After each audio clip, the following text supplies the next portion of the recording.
सुप्रभात। Lord William Bentinck secondary school द्वारा आयोजित हिंदी की कक्षा में आप सभी का स्वागत है। आज हम पढ़ रहे हैं हिंदी व्याकरण निपुण से अध्याय 20 काल। हनुमान ने लंका जलाई थी, रावण ने राम को मारा था, बच्चा खेल रहा है, लड़की पढ़ रही है, कल मैं तुम्हारे घर आऊँगा, मैं यह पुस्तक कल पढ़ूंगा। उपयुक्त वाक्यों में हो रही क्रियाओं जलाई थी, मारा था, खेल रहा है, पढ़ रही है, आऊँगा, पढ़ूंगा से काम के अलग अलग समय के होने का पता चलता है। जलाई थी और मारा था क्रियाओं से पता चल रहा है कि कार्य के बीते समय में हुआ है। खेल रहा है तथा पढ़ रही है क्रिया से पता चल रहा है कि कार्य इसी समय में हो रहा है, तथा आऊँगा और पढ़ूंगा क्रिया से पता चल रहा है कि क्रिया के आने वाले समय में की जाएगी। ये जो क्रिया है वो आने वाले समय में की जाएगी, इसका पता चलता है। क्रिया के जिस रूप से उनके होने के समय का पता चले कि क्रिया किस समय हुई है, उसे क्रिया का काल कहते हैं। इसे अंडरलाइन करके याद कीजिएगा आप। क्रिया के जिस रूप से यह ज्ञात हो कि क्रिया किस समय हुई है या हो रही है या होनी है, उसे क्रिया का काल कहते हैं। काल के भेद। काल के भेद की बात करें तो काल के मुख्य रूप से 3 भेद होते हैं: भूतकाल, वर्तमान काल, भविष्यत काल। पहला है भूतकाल। श्री कृष्ण ने कंस का वध किया था, कल स्कूल बंद था। उपयुक्त वाक्यों में किया था तथा बंद था शब्दों में क्रिया के बीते हुए समय के होने का पता चल रहा है, अतः यह भूतकाल की क्रिया है। आपको कैसे पता चलेगा कि यह भूतकाल है?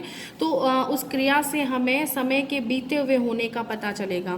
क्रिया के जिस रूप से यह मालूम हो कि काम बीते हुए समय में हुआ है, उसे भूतकाल कहते हैं। इसे डबल टिक करेंगे और अंडरलाइन करेंगे और इसे आप अपनी नोटबुक के अंदर लिखेंगे और इसे याद करेंगे। भूतकाल के भेदों की बात की जाए तो भूतकाल के कुल 6 भेद होते हैं: सामान्य भूतकाल, आसन भूतकाल, पूर्ण भूतकाल, अपूर्ण भूतकाल, संदिग्ध भूतकाल, हेतु मध्य भूतकाल। सामान्य भूतकाल, जैसे नाम से पता चल रहा है कि इसमें सामान्य क्रिया होगी। जैसे मोहन ने पत्र लिखा, वर्षा हुई। उपयुक्त वाक्यों में लिखा और हुई क्रियाओं से कार्य के बीते समय में सामान्य रूप से पूरा होने का बोध हो रहा है, अतः ये सामान्य भूतकाल की क्रियाएं हैं।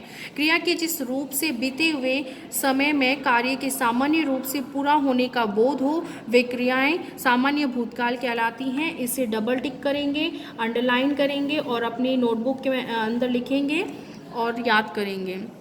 अब देखिए आसन भूतकाल को देखते हैं। मैंने कविता पढ़ी है, उमेश ने खाना खाया है।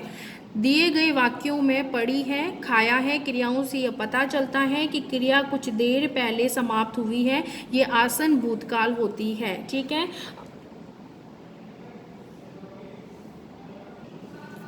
क्रिया के जिस रूप से यह ज्ञात हो कि क्रिया कुछ ही देर पहले समाप्त हुई है, उसे आसन भूतकाल कहते हैं। इसे डबल टिक करेंगे, अंडरलाइन करेंगे और अपनी नोटबुक में नोट डाउन करेंगे और इसे याद करेंगे। पूर्ण भूतकाल पे बात करते हैं। कल वर्षा हुई थी, मैंने पाठ पढ़ा था। उपयुक्त वाक्यों में हुई थी और पढ़ा था क्रियाओं से यह पता चलता है कि क्रिया को हुए बहुत समय बीत गया है, अतः यह पूर्ण भूतकाल है। देखिए आसन भूतकाल जो है वो कुछ देर पहले क्रिया समाप्त होती है उसमें, और यहाँ इससे पता चलता है कि बहुत समय पहले ये बात हुई थी या ये क्रिया हुई थी। क्रिया के जिस रूप से ये ज्ञात हो कि क्रिया को हुए बहुत समय बीत गया है, उसे पूर्ण भूतकाल कहते हैं। देखिए मैं बार बार इस चीज़ को रिपीट नहीं करूँगी कि जो भी डेफिनेशन है वो आपको अपनी नोटबुक में लिखना है और उसके बाद उसे लर्न भी करना है। अगला देखिए अपूर्ण भूतकाल।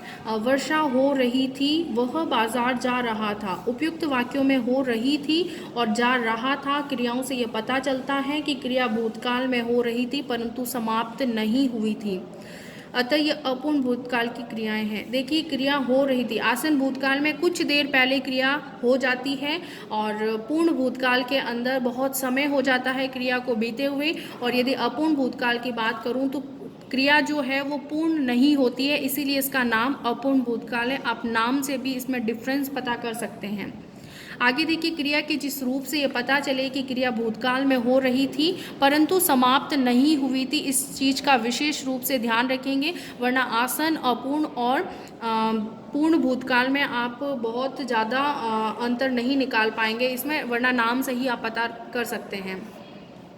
संदिग्ध भूतकाल, राहुल ने खाना खाया होगा, बच्चे स्कूल गए होंगे। इन वाक्यों में खाया होगा, गए होंगे क्रियाओं से यह पता चलता है कि ये क्रियाएं जो हैं वो भूतकाल की हैं, लेकिन यह स्पष्ट नहीं हो रहा है कि वे पूरी हुई अथवा नहीं, अतः ये संदिग्ध भूतकाल की क्रियाएं हैं।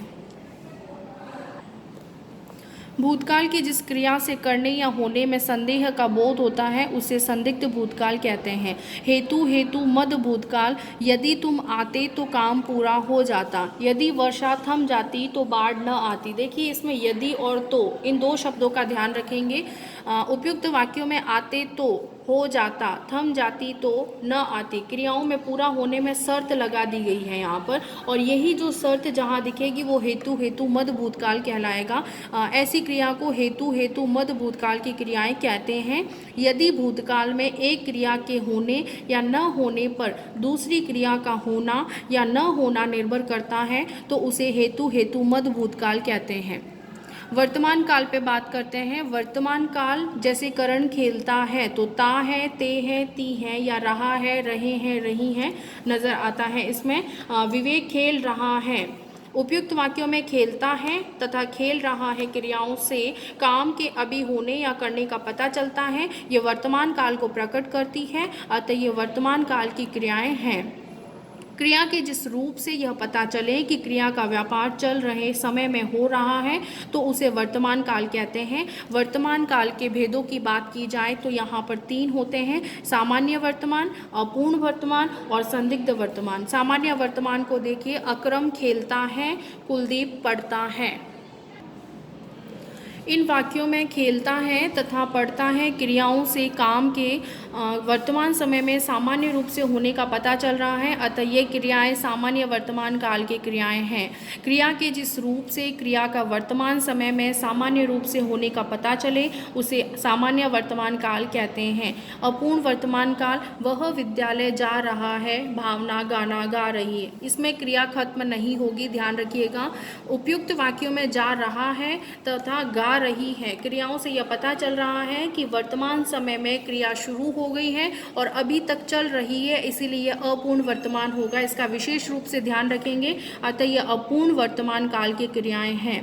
क्रिया के जिस रूप से वर्तमान काल में उसके पूर्ण न होने का बोध हो उसे अपूर्ण वर्तमान काल कहते हैं। संदिग्ध वर्तमान काल, सलमा आ रही होगी, मेघा पढ़ रही होगी। यहाँ पर संदिग्ध है, पढ़ रही होगी, हो सकता है नहीं भी पढ़ रही हो। उपयुक्त वाक्यों में आ रही होगी और पढ़ रही होगी क्रियाओं से पता चल रहा है कि काम जो है वो वर्तमान समय में चल रहा है पर इसके होने में संदेह है। ऐसी क्रियाओं को संदिग्ध वर्तमान काल की क्रियाएं कहते हैं। क्रिया के जिस रूप से उसके वर्तमान समय में होने में संदेह का बोध हो उसे संदिग्ध वर्तमान काल कहते हैं। भविष्यत काल, लड़का पुस्तक पढ़ेगा, रानी दिल्ली जाएगी। इन वाक्यों में पढ़ेगा और जाएगी क्रियाओं से पता चलता है कि ये कार्य आने वाले समय में पूरे होंगे। इन्हें भविष्यत काल की क्रिया कहते हैं। क्रिया के जिस रूप से यह पता चले कि क्रिया आने वाले समय में होगी उसे भविष्यत काल कहते हैं। भविष्यत काल के भेद, भविष्यत काल के सामान्य रूप से 2 भेद बताए गए हैं, एक सामान्य भविष्यत काल और दूसरा है संभाव्य भविष्यत काल।